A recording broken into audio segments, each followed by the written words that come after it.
பக்தி ஒளி நேர்களுக்கு வணக்கம்.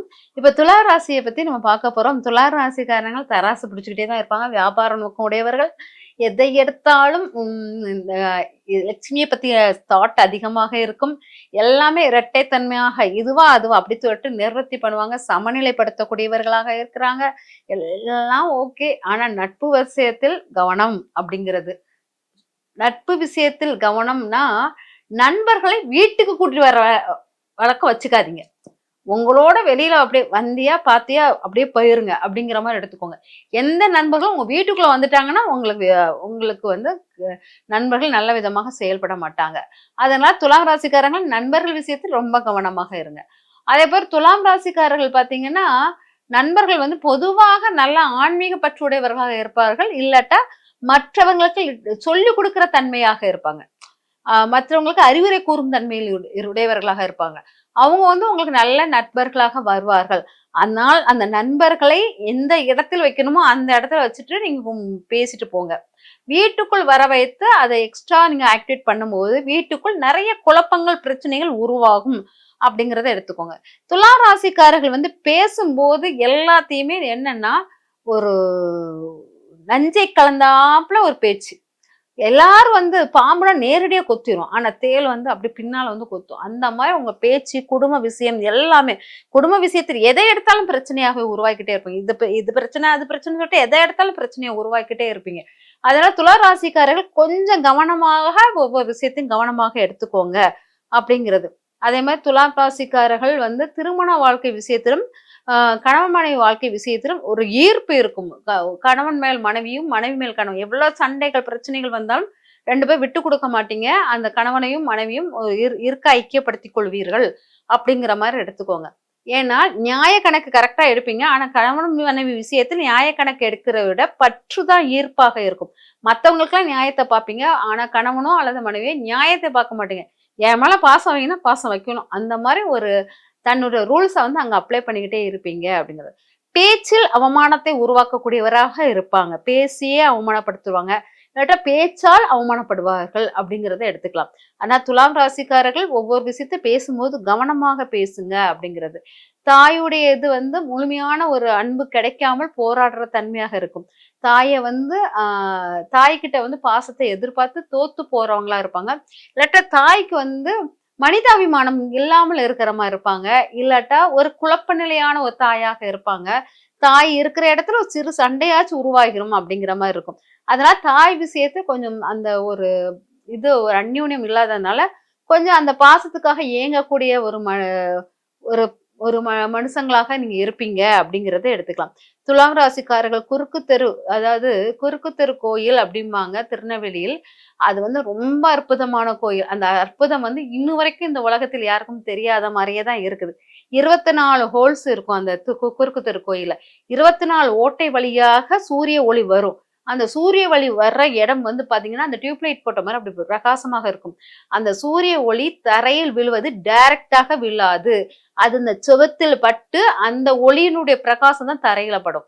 அப்போ டைரக்டா சூரிய ஒளி நேரடியாக பூமியில் படாம சுவத்துல பட்டு அதுக்கப்புறம் வருவதனால் அந்த சூரியனுடைய தாக்கத்தின் அளவு இங்க கம்மியாக இருக்கும். இந்த ராசியில பாத்தீங்க, இந்த கோயில பாத்தீங்கன்னா காற்றின் தத்துவத்தை கரெக்டா எடுத்துப்பாங்க. அதாவது இந்த கோயில் வந்து ஆயிரக்கணக்கான ஆண்டுகளுக்கு முன்னால் உருவாக்கப்பட்ட கோயில் மாதிரி இங்க வந்து ஆய்வுகள் சொல்லுகிறது. 1000 ஆண்டுகளுக்கு முன்னால் இந்த கோயில் ஆற்றங்கரையில் ஆற்றுக்குள் இருக்குது. வெள்ளம் வருது, அவ்வளோ வெள்ளம் அடிக்குது, பயங்கர வெள்ளம் அடைச்சு கோயில் உள்ளுக்கு மூழ்கிருது. மூழ்கின அப்புறம் ஒரு கல்லு கூட அங்க வந்து சிதலம் அடையல. அப்படியே அற்புதமான தோற்றத்துடன் இருக்குது. 24 ஹோல்ஸ் உள்ள அந்த கோயில் வந்து பாத்தீங்கன்னா நல்லிணக்கம் நல்லுறவுகளை உருவாக்கக்கூடிய நம்பர் அது. அதனால் இந்த இடத்துல வந்து திருமணம் பண்ணவங்க எல்லாருமே நல்ல உறவுடன் வாழ்ந்தவர்களாக இருந்திருக்காங்க. இந்த இடத்தில் குழந்தை பேருக்குள்ளதும் நல்லதாக இருக்கும். அதனால இங்க நிறைய திருமண வைபவங்கள் நடந்திருக்குது இந்த குறுக்கு தெரு கோயில்ல. அதனால இங்க சூரியனுடைய அளவு வந்து என்ன ஹீட்டா அடிச்சாலும் இந்த ஹீட் வந்து இந்த கோயிலுக்குள் விழவே விழாது. அவ்வளவு 24 ஹோல்ஸ் இருந்தாலும் அந்த வெப்பத்தினுடைய தாக்கம் வந்து அதாவது நீரின் தாக்கமும் உள்ளுக்கு வராது, வெப்பத்தின் தாக்கமும் உள்ளுக்கு வராது. அவ்வளவு அற்புத வடிவமைப்பாக இருக்கு. நீருக்குள் இருப்பதனால் நீரின் தாக்கமும் இந்த கோயிலை அசைக்காது. வெப்பம் வந்து ஹோல்ஸ் வழியா உள்ளுக்கு வாழ்ந்தாலும் அந்த வெப்பத்தின் தாக்கம் இதுக்குள்ள வராது. காற்று ஒரு பலூன் காற்று வந்து வெளியே போகிறதுக்கு தக்கன அந்த ஹோல்ஸ் இருப்பதினால் அந்த மழை அந்த தண்ணி வந்து வரும்போது கூட அதில் உள்ள காற்றின் அழுத்தம் ஃபுல்லா அப்படியே ஹோல்ஸ் வழியா வெளியே போயிறதுனால அது வந்து சிதலம் அடையாமல் இருக்குது. எவ்வளோ அற்புதமான கட்டட அமைப்பு தெரியுமா? தமிழர்களுக்கு உள்ள கட்டட அமைப்பு. அது முருகனுக்காக உருவாக்கப்பட்ட கட்டட அமைப்பு. இந்த குறுக்குத்தூர் கோயில் வந்து அவ்வளவு அற்புத சக்தி வாய்ந்த கோயில். ஒரு தடவையாச்சும் யாராச்சும் அதை போய் பார்த்துட்டு வந்தீங்கன்னா அது வந்து உங்களுக்கு பிரமிக்க கூடியதாக இருக்கும். அதனால இந்த கோயிலில் நிறைய திருமண வைபவங்கள் எல்லாம் நடந்திருக்கு. அதனாலதான் துலாம் ராசிக்கு அந்த கோயிலை கொடுத்திருக்காங்க. துலாம் ராசிக்கு அந்த கோயில் இருந்தால திருமணம் வாய்ப்பு யாராக இருந்தாலும் எந்த இதா இருந்தாலும் எனக்கு திருமண வாய்ப்புகள் கைகூடல, திருமண வாய்ப்புகள் கொஞ்சம் டிலே ஆகுதுன்னா கண்டிப்பாக திருநெல்வேலியில் உள்ள குறுக்கு தெரு கோயிலை போயிட்டு விசிட் பண்ணிட்டு வந்துகிட்டே இருங்களேன். உங்க திருமண வாய்ப்புகள் எவ்வளவு சீக்கிரம் நடக்கும்னு மட்டும் பாருங்க. அவ்வளவு அற்புத சக்தி அந்த இடத்துல இருக்குது. அந்த திருநெல்வேலியில தான் பாத்தீங்கன்னா திருமணத்துக்கான உள்ள எல்லா பரிகார தலமும் அங்கதான் இருக்கு. மணிமூர்த்தீஸ்வரர் கோயிலும் திருமணத்துக்கான பரிகார தலம், அதாவது பிள்ளையார். அதுக்கப்புறம் பாத்தீங்கன்னா நெல்லையப்பர் கோயிலும் திருமணம் கோலத்தில் இருக்கக்கூடியவர். இந்த முருகர் கோயிலும் திருமணத்துக்கு உகந்தவராக இருக்கிறார். அதனால் இந்த இடத்தில் மத நல்ல இணக்கம்லாம் இங்க பவர்ஃபுல்லா இருக்குது அப்படிங்கிறது. அதனால துலா ராசிக்காரர்கள் இந்த கோயிலை தான் வழிபடுவது சிறப்பான ஒரு பயனை தரும் அப்படிங்கிறத எடுத்துக்கோங்க.